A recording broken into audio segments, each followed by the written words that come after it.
Bismillah, Assalamualaikum warahmatullahi wabarakatuh. Alhamdulillah, wassalatu wassalamu ala rasulillah wa ala alihi wa sahbihi wa mawalah, la nabiyya wa la rasulahu ba'dah. Sahabat sekalian, program Iqra yang Allah muliakan, Alhamdulillah pada kesempatan kali ini kita melanjutkan membahas kisah tentang sahabat yang mulia, yakni Abu Ayyub Al-Ansari. Sahabat yang mulia ini bernama Khalid bin Zaid bin Kulayb bin Bani Najjar. Gelarnya Abu Ayyub dari golongan Ansar. Siapakah di antara kita kaum muslimin yang belum mengenal beliau? Nama dan derajatnya sangat dimuliakan oleh Allah, juga di kalangan para makhluk baik di timur maupun di barat, karena Allah telah memilih rumahnya di antara sekian banyaknya rumah kaum muslimin untuk tempat tinggal Nabi. Ketika beliau baru tiba di Madinah sebagai muhajir, orang yang hijrah, hal ini cukup membanggakan bagi Abu Ayyub. Tinggalnya Rasulullah di rumah Abu Ayyub merupakan kisah manis untuk diulang dan untuk dikenang sepanjang masa. Setibanya Rasulullah di kota Madinah, beliau disambut dengan hati terbuka oleh seluruh penduduk. Beliau dielu-elukan dengan kemuliaan yang belum pernah diterima oleh tamu atau utusan manapun. Seluruh mata tertuju kepada beliau, memancarkan kerinduan seorang kekasih kepada kekasihnya yang baru tiba. Mereka membuka hati lebar-lebar dan menerima kasih sayang Rasulullah. Mereka membuka pula pintu rumah masing-masing dari mereka supaya Rasulullah bisa bertempat tinggal di rumah mereka. Sebelum sampai di kota Madinah, beliau berhenti terlebih dahulu di Quba. Quba adalah tempat atau kampung yang jaraknya 2 mil dari kota Madinah. Selama beberapa hari, di kampung tersebut beliau membangun masjid. Masjid ini adalah masjid yang pertama didirikan atas dasar takwa oleh Rasulullah. Sesudah itu, beliau meneruskan perjalanan ke kota Yathrib mengendarai unta. Para pemimpin Yathrib berdiri sepanjang jalan yang akan dilalui beliau untuk menyambut kedatangannya. Masing-masing berebut meminta Rasulullah agar tinggal di rumahnya. Karena itu, mereka mengatakan, "Ya Rasulullah, sudikah Anda tinggal di rumah saya selama Anda menghendaki? Akomodasi dan keamanan Anda akan terjamin sepenuhnya," kata mereka berharap. Jawab Rasulullah, "Biarkanlah unta itu berjalan kemana ia mau, karena ia sudah mendapatkan perintah." Unta Rasulullah terus berjalan diikuti semua mata dan diharap-harapkan seluruh hati. Bila melewati sebuah rumah, terdengar keluhan putus asa atas pemiliknya, karena apa yang diangan-angankannya ternyata hampa. Unta itu terus berjalan, dan orang-orang banyak mengiringi dari belakang. Mereka tahu dan sangat beruntung rumah yang ditempati oleh tamu yang mulia ini. Sampai di sebuah lapangan, yakni di muka halaman rumah Abu Ayyub Al-Ansari, unta itu berlutut. Rasulullah tidak segera turun dari punggung unta. Unta itu disuruh berdiri lagi dan berjalan kembali. Tetapi setelah berkeliling, ia berlutut kembali di tempat semula ia berhenti. Abu Ayyub mengucapkan takbir tiada henti karena sangat gembira. Dia segera mendekati Rasulullah dan melapangkan jalannya bagi beliau. Diangkatkannya barang-barang beliau dari kedua tangannya, lalu dibawa ke dalam rumahnya. Rumah Abu Ayyub 2 lantai, bertingkat. Tingkat atas dikosongkan dan dibersihkan untuk tempat tinggal Rasulullah. Tetapi Rasulullah lebih suka tinggal di bawah. Abu Ayyub menurut saja di mana beliau senang. Setelah malam tiba, Rasulullah masuk ke kamar tidur. Abu Ayyub dan istrinya naik ke tingkat atas. Ketika suami itu menutupkan pintu, Abu Ayyub berkata kepada istrinya, "Celakalah. Mengapa kita sebodoh ini? Pantaskah Rasulullah berada di bawah sedangkan kita berada di lebih tinggi daripada beliau? Pantaskah kita berjalan di atas beliau? Pantaskah kita menghalangi antara Nabi dengan wahyu? Pasti kita akan celaka." Kedua suami istri itu bingung, tidak tahu apa yang harus diperbuatnya. Tidak beberapa lama berdiam diri, akhirnya mereka memilih kamar yang tidak sejajar dengan kamar Rasulullah. Ketika berjalan, berjingkat-jingkit untuk menghindarkan suara telapak kaki mereka. Bahkan setelah hari subuh, Abu Ayyub berkata kepada Rasulullah, "Mata kami tidak mau terpejam sepicing pun malam ini, baik aku maupun Ibu Ayyub." "Mengapa begitu?" tanya Rasulullah. "Aku ingat kami berada di atas, sedangkan Rasulullah yang kami muliakan berada di bawah.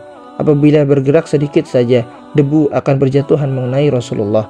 Di samping itu kami menghalangi Rasulullah akan wahyu," kata Abu Ayyub menjelaskan. "Tenang sajalah, wahai Abu Ayyub. Saya lebih suka bertempat tinggal di bawah, karena akan banyak tamu yang akan datang berkunjung," kata Abu Ayyub. "Akhirnya saya mengikuti kemauan Rasulullah. Pada satu malam yang dingin, bejana kami pecah di tingkat atas, hingga air tumpah. Kain lap hanya ada 1 helai. Karena itu air yang tumpah kami keringkan dengan baju kami. Kami sangat khawatir kalau air itu mengalir ke tempat Rasulullah." Kemudian Abu Ayyub menceritakan hal itu kepada Rasulullah perihal bencana yang pecah. Karena itu Rasulullah memperkenankan kami pindah ke bawah dan beliau pindah ke atas. Rasulullah tinggal di rumah Abu Ayyub kurang lebih 7 bulan. Setelah Masjid Rasulullah, yakni Masjid Nabawi, selesai dibangun, beliau pindah ke tempat kamar-kamar yang telah dibuatnya untuk beliau dan para istri-istri beliau di sekitar masjid. Sejak pindah dari rumah Abu Ayyub, Rasulullah menjadi tetangga dekat bagi Abu Ayyub.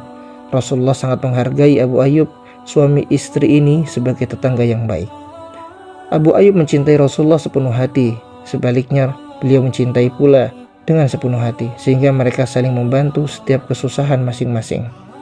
Ibnu Abbas pernah menuturkan seperti ini. Pada suatu hari di tengah hari yang sangat panas, Abu Bakar pergi ke masjid lalu bertemu dengan Umar. "Wahai Abu Bakar, mengapa Anda keluar di saat panas begini?" tanya Umar. Jawab Abu Bakar, "Saya lapar." Kata Umar, "Demi Allah, saya juga lapar." Ketika mereka sedang berbincang begitu, tiba-tiba Rasulullah muncul. Rasulullah bertanya, "Hendak kemana kalian di saat panas begini?" Mereka menjawab, "Demi Allah, kami mencari makanan karena kami lapar." Kata Rasulullah, "Demi Allah yang jiwaku di tangannya, saya juga lapar. Nah, marilah ikut saya." Mereka bertiga berjalan bersama-sama ke rumah Abu Ayyub Al-Ansari. Biasanya Abu Ayyub selalu menyediakan makanan setiap hari untuk Rasulullah. Bila beliau terlambat atau tidak datang, makanan itu dihabiskan oleh keluarga Abu Ayyub sendiri. Setelah mereka tiba di pintu, Ibu Ayyub, yakni istri dari Abu Ayyub, keluar menyongsong mereka. "Selamat datang ya Nabi Allah dan kawan-kawan." "Kemana Abu Ayyub?" katanya Rasulullah.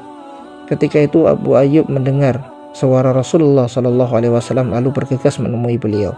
"Selamat datang ya Nabi Allah dan kawan-kawan," kata Abu Ayyub. Abu Ayyub langsung menyambung bicaranya, "Ya Nabi Allah, tidak biasanya Anda datang pada waktu seperti sekarang." Rasulullah menjawab, "Betul, wahai Abu Ayyub." Abu Ayyub pergi ke kebun, lalu dipotongnya setandan kurma. Dalam setandan itu terdapat kurma yang sudah kering, yang basah, dan yang setengah masak.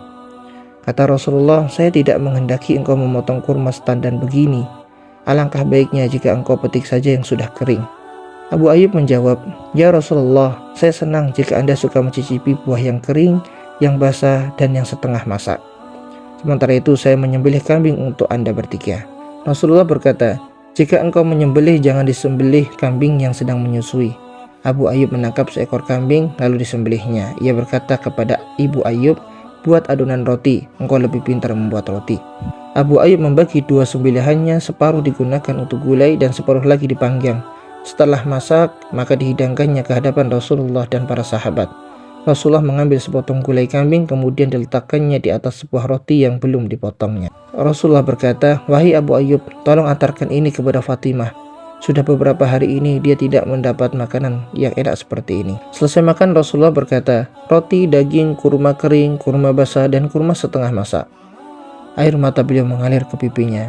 Kemudian beliau bersabda, "Demi Allah yang jiwaku di tangannya, sesungguhnya beginilah nikmat yang kalian minta nanti di hari kiamat. Maka apabila kalian memperoleh hal yang seperti ini, maka bacalah basmalah terlebih dahulu sebelum kalian makan. Bila sudah kenyang, maka bertahmid. Segala puji bagi Allah yang telah mengenyangkan kami dan memberi makan bagi kami." Kemudian Rasulullah SAW bangkit hendak pulang. Beliau berkata kepada Abu Ayyub, "Datanglah besok ke rumah kami." Sudah menjadi kebiasaan bagi Rasulullah, apabila seseorang berbuat baik kepadanya, beliau segera membalas dengan yang lebih baik. Tetapi Abu Ayyub tidak mendengarkan perkataan Rasulullah kepadanya. Lalu Umar berkata, "Rasulullah menyuruh Anda datang ke rumahnya besok." Kata Abu Ayyub, "Iya, saya patuhi setiap perintah Rasulullah." Keesokan harinya Abu Ayyub datang ke rumah Rasulullah. Beliau memberi Abu Ayyub seorang gadis kecil untuk membantu di rumah tangganya. Kata Rasulullah, "Perlakukanlah anak ini dengan baik, wahai Abu Ayyub. Selama ia di tangan kami, saya lihat anak ini baik." Abu Ayyub pulang ke rumah membawa seorang gadis kecil itu. "Untuk siapa ini, Abu Ayyub?" tanya Ummu Ayyub atau Ibu Ayyub. "Untuk kita, anak ini diberikan dari Rasulullah SAW kepada kita. Hargailah pemberian Rasulullah, perlakukanlah anak ini dengan baik. Demi Allah, saya tidak melihat sikap yang lebih baik melainkan dengan memerdekakannya." Jawab Abu Ayyub, "Kakanda benar-benar mendapat hidayah Allah. Jika Abu Ayyub setuju begitu, baiklah kita akan memerdekakan dia," kata Ibu Ayyub. Lalu gadis kecil itu dimerdekakan oleh kedua pasangan suami istri ini. Itulah sebagian bentuk nyata celah-celah kehidupan Abu Ayyub setelah ia masuk Islam. Abu Ayyub tidak pernah absen dalam setiap peperangan yang dihadapi kaum muslimin sejak masa Rasulullah sampai dia wafat di masa pemerintahan Muawiyah, kecuali bila dia sedang bertugas dengan suatu tugas yang teramat penting lainnya. Peperangan terakhir yang ia ikuti ialah ketika Muawiyah mengerahkan tentara muslimin merebut kota Konstantinopel. Abu Ayyub seorang prajurit yang patuh dan setia. Ketika itu ia telah berusia lebih 80 tahun.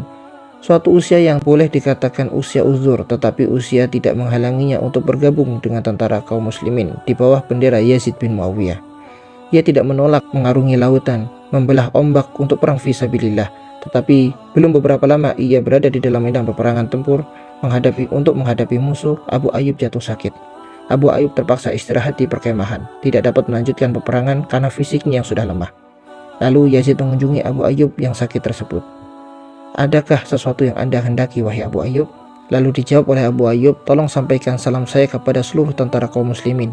Katakan kepada mereka, Abu Ayyub berpesan supaya kalian semua terus maju sampai ke jantung daerah musuh.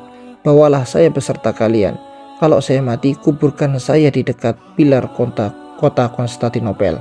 Tidak lama sesudah berkata tersebut, Abu Ayyub mengembuskan nafas terakhirnya. Ia wafat menemui Allah Subhanahu wa Ta'ala di tengah kancah pertempuran. Tentara muslimin memperkenankan keinginan sahabat mulia Rasulullah ini. Mereka berperang dengan gigih menghalau musuh dari satu medan ke medan tempur yang lain, sehingga akhirnya mereka berhasil mencapai pilar-pilar kota Konstantinopel sambil membawa jenazah Abu Ayyub. Dekat salah satu pilar kota Konstantinopel, mereka menggali kuburan. Lalu mereka memakamkan jenazah Abu Ayyub di sana sesuai dengan pesan Abu Ayyub Al-Ansari. Semoga Allah melipatkan rahmat meridhoi Abu Ayyub Al-Ansari. Begitu pula dengan istrinya, dia tidak ingin mati kecuali dalam barisan pertempuran. Kesimpulan yang bisa kita ambil adalah bagaimana kita memiliki semangat untuk memperjuangkan Islam walaupun terkadang umur ini sudah tidak muda lagi. Barakallahu fikum. Wassalamualaikum warahmatullahi wabarakatuh.